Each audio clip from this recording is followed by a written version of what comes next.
പ്രസിലേക്ക് സ്വാഗതം. അങ്ങനെ സന്ദീപ് വാര്യർ കോൺഗ്രസ്സിലെത്തി. ഇതിൽ എനിക്ക് അത്ഭുതം തോന്നുന്നില്ല, ഞങ്ങളുടെ ചാനൽ പ്രവർത്തകർക്കും അത്ഭുതം തോന്നുന്നില്ല. കാരണം അത് സംഭവിക്കേണ്ടത് സംഭവിച്ചു എന്ന് മാത്രമേ പറയേണ്ടതുള്ളൂ. BJPയിൽ വളരെ മാന്യതയുള്ള വ്യക്തികളിൽ ഒരാളായാണ് സന്ദീപ് വാര്യരെ മറ്റെല്ലാവരും ഗണിച്ചിട്ടുള്ളത്. സന്ദീപ് വാര്യർക്ക് എപ്പോഴും ഒരു നിലപാടുണ്ട്, വ്യക്തമായ നിലപാടാണ് അത്. അതിൽ മായം ചേർക്കാൻ ആ മനുഷ്യൻ ഇന്ന് വരെ തയ്യാറായിട്ടില്ല. ഒന്നാം തരം വാഗ്മിയാണ്. അദ്ദേഹത്തിന് നല്ല പ്രാഗൽഭ്യമുണ്ട്. രാഷ്ട്രീയത്തിലെ സാധാരണ മനുഷ്യരുടെ ചില പ്രവൃത്തികളൊന്നും തന്നെ സന്ദീപ് വാര്യർ തൻ്റെ രാഷ്ട്രീയ ജീവിതത്തിൽ പകർത്തിയിട്ടില്ല. സന്ദീപ് വാര്യരെ പോലുള്ള ഒരു മനുഷ്യൻ അത് കഴിയുകയുമില്ല. അത് കോൺഗ്രസിൽ ചേർന്നതുകൊണ്ടല്ല ഞാനിത് പറയുന്നത്.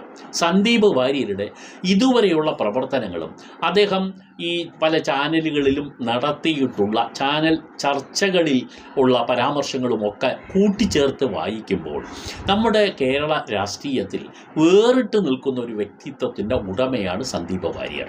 അദ്ദേഹം ഇപ്പോൾ ചെയ്തത് BJPയോടുള്ള അദ്ദേഹത്തിൻ്റെ അകൽച്ച ഒരു പ്രധാന കാരണമാണ് അദ്ദേഹം BJP വിട്ടുപോകാൻ.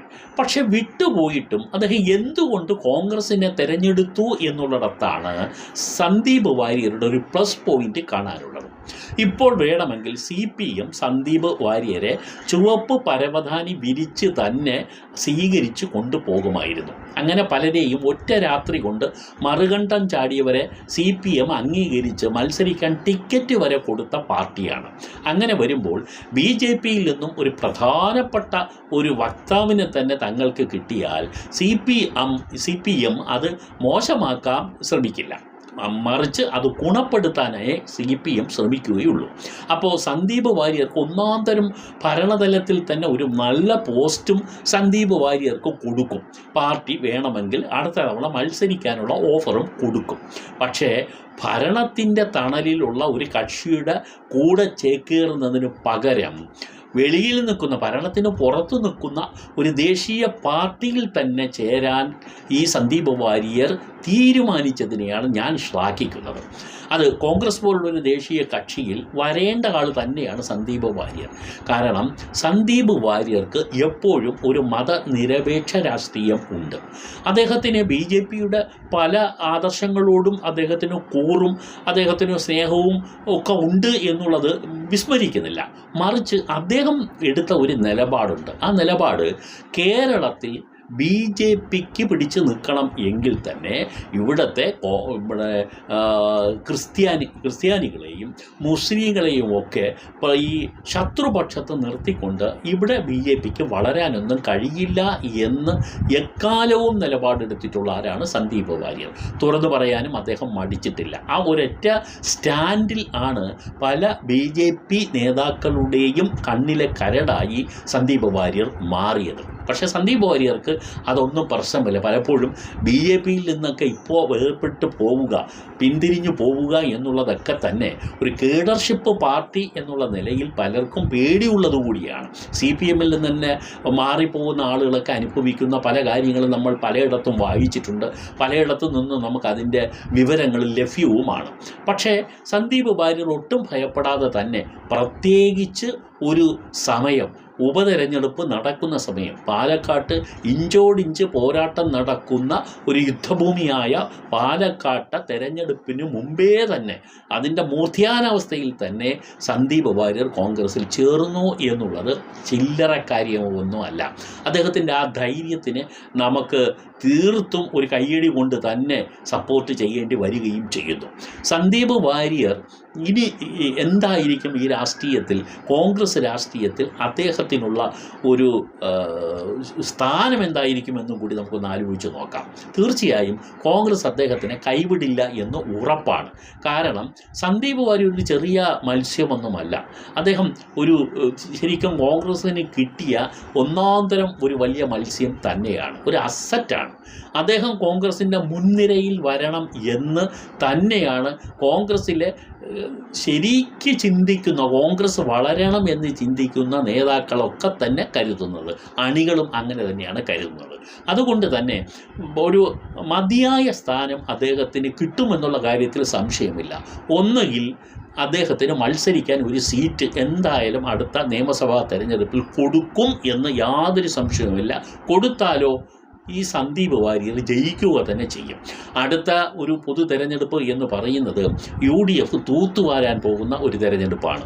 കാരണം ഇപ്പോഴത്തെ സർക്കാരിനോടുള്ള ജനവിരുദ്ധ തരംഗം ആ തെരഞ്ഞെടുപ്പിൽ ഉണ്ടാകുമെന്നുള്ള കാര്യത്തിൽ നിഷ്പക്ഷമതികൾക്ക് യാതൊരു സംശയവും ഇല്ല. CPMൻ്റെ ഉറ്റ ആളുകൾ തന്നെ മറിച്ച് വോട്ട് ചെയ്യുന്ന ഒരു തെരഞ്ഞെടുപ്പായിരിക്കും വരാൻ പോകുന്നത്. പല സഖാക്കളും അതിപ്പോഴേ തീരുമാനിച്ചിട്ടുണ്ട്. അവർ ഇപ്പോഴേ തന്നെ അത് പ്രാവർത്തികമാക്കിയിട്ടുമുണ്ട്.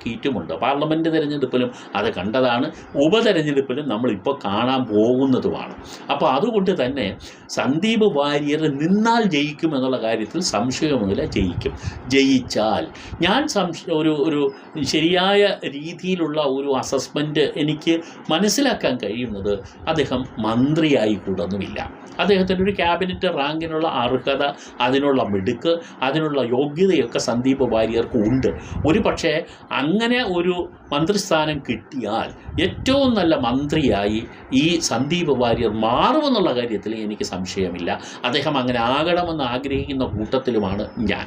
കാരണം നമ്മളൊക്കെ മതനിരപേക്ഷതയുടെ വക്താക്കളാണ്. ഒരു മതത്തിനും നമ്മൾ അമിത പ്രാധാന്യം കൊടുക്കുന്നവരല്ല. കേരളത്തിലെ മുഴുവൻ പേരുടെ കാര്യമല്ല ഞാൻ പറയുന്നത്. എന്നാലും കേരളത്തിലെ നന്മ ആഗ്രഹിക്കുന്ന ജനാധിപത്യവാദികൾ ആയ കേരളത്തിലെ ഇന്ത്യയിലെ മതനിരപേക്ഷതയുടെ വക്താക്കളായ അതിനുവേണ്ടി നിലകൊള്ളുന്ന മനുഷ്യരൊക്കെ തന്നെ സമുദായ മൈത്രിയും സമുദായ സ്നേഹവും ഒക്കെ നിലനിന്ന് പോരണമെന്ന് ആഗ്രഹിക്കുന്നവരാണ്. അക്കൂട്ടത്തിലാണ് ഞങ്ങളുടെ ചാനലിൻ്റെയും സ്റ്റാൻഡ്. അപ്പോൾ ഞങ്ങൾ ഈ പറയുന്നത് മുരളിയെ പോലുള്ള ചില നേതാക്കളുണ്ട്. മുരളിയെ അപ്രൂവ് ചെയ്യുന്ന കൂട്ടത്തിലാണ് ഞങ്ങൾ. പക്ഷേ മുരളി മിടുക്കനായ നേതാവാണ്, ഒക്കെയും ശരി തന്നെയാണ്. പക്ഷേ ചില കമൻറ്റുകൾ അനവസരത്തിലായി പോകുന്നോ എന്ന് പറയാതെയും വയ്യ. കാരണം അദ്ദേഹത്തിന് തൃശ്ശൂരിൽ കിട്ടിയ ഒരു ഇരുട്ടടിക്ക് ശേഷം പുള്ളി എല്ലാം കാണുന്നതിൽ തന്നെ ഒരു പോസിറ്റീവ് ലുക്ക് കുറഞ്ഞു പോകുന്നോ എന്ന് കൂടി തോന്നിപ്പോകുന്നു. അത് മറ്റൊരു എപ്പിസോഡിൽ നമുക്ക് ഡിസ്കസ് ചെയ്യാം. പക്ഷേ ഇപ്പോൾ സന്ദീപ് വാര്യർ വന്നപ്പോൾ സന്ദീപ് വാര്യർ മുമ്പ് പറഞ്ഞതൊക്കെ തന്നെ മുരളി പരാമർശിച്ചു പോകുന്നതായി ശ്രദ്ധയിൽപ്പെട്ടു. അങ്ങനെ ഒരു പരാമർശത്തിൻ്റെ ആവശ്യമുണ്ടോ എന്ന് മുരളി ഒരു പുനർചിന്തനം നടത്തുന്നത് നല്ലതാണ്. കാരണം കോൺഗ്രസ്സിൽ ഇപ്പോൾ നിൽക്കുന്ന പലരും തന്നെ മുമ്പ് പലയിടത്തും പോയിട്ടുള്ളതാണ്, തിരിച്ചു വന്നിട്ടുള്ളതാണ്. CPMൻ്റെ കൂടെ പോയിട്ടുള്ള പാരമ്പര്യമുള്ള കോൺഗ്രസ് നേതാക്കൾ ഇപ്പോൾ കോൺഗ്രസ്സിൽ ഉണ്ട്. അപ്പോൾ അങ്ങനെയൊക്കെ വരുമ്പോൾ ആ നിലപാടുകൾ പലപ്പോഴും മാറാറുണ്ട്. പക്ഷേ ആത്യന്തികമായി അതിനൊരു കാരണമുണ്ടാകണം. ആ കാരണം ജനങ്ങൾക്ക് ബോധ്യപ്പെടുന്നതുമാകണം. ഇപ്പോൾ സന്ദീപ് വാര്യർ അങ്ങനെ ഒരു നിലപാടിൻ്റെ അടിസ്ഥാനത്തിലാണ് കോൺഗ്രസ്സിലേക്ക് പോയത്. അദ്ദേഹത്തിനെ പാർട്ടി നന്നായി അവഗണിക്കാൻ തുടങ്ങിയപ്പോൾ, സൈഡ് ലൈൻ ചെയ്യാൻ തുടങ്ങിയപ്പോൾ, അദ്ദേഹത്തിൻ്റെ ഒരു പൊതു തത്വശാസ്ത്രം ഇല്ലെങ്കിൽ ഒരു സ്റ്റാൻഡിനെ ആ പാർട്ടിയിൽപ്പെട്ടവർ തന്നെ തള്ളിപ്പറയാൻ തുടങ്ങിയപ്പോൾ സന്ദീപ് വാര്യർ എന്ന് പറയുന്ന ഒരു രാഷ്ട്രീയ നേതാവാണ്. രാഷ്ട്രീയത്തിൽ അദ്ദേഹത്തിൻ്റെ സ്പേസ് ആഗ്രഹിക്കുന്ന ആളാണ്. അത് അദ്ദേഹം ഇത്ര നാളും വിശ്വസിച്ചിരുന്ന ഒരു പാർട്ടിയിൽ കിട്ടാതെ വന്നപ്പോൾ അദ്ദേഹം ഒരു ദേശീയ കക്ഷിയിൽ തന്നെ മര്യാദയോടുകൂടി തന്നെ വന്ന് ചേരുകയാണ് ഉണ്ടായത്.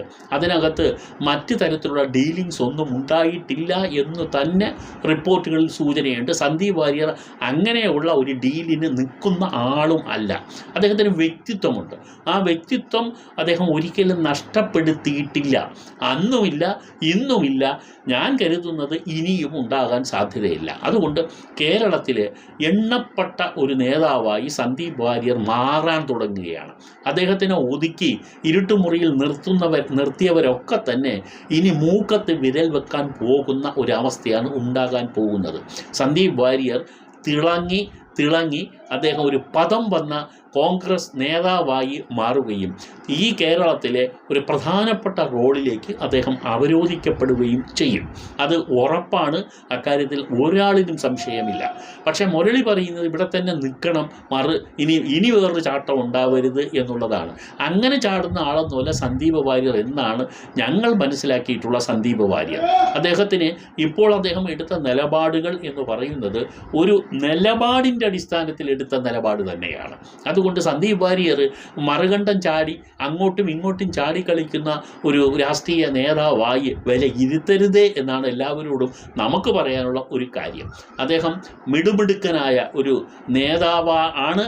ആ നേതൃത്വ ശീലം, ആ ഗുണം, ആ മെയ്വഴക്കം അദ്ദേഹം ഇനിയും തുടർന്ന് നിലനിർത്തിക്കൊണ്ട് തന്നെ അദ്ദേഹം ഒരു മിന്നൽ പ്രകടനം കേരളത്തിൽ കാഴ്ചവെക്കാനുള്ള സാധ്യതയാണ് ഞങ്ങൾ കാണുന്നത്.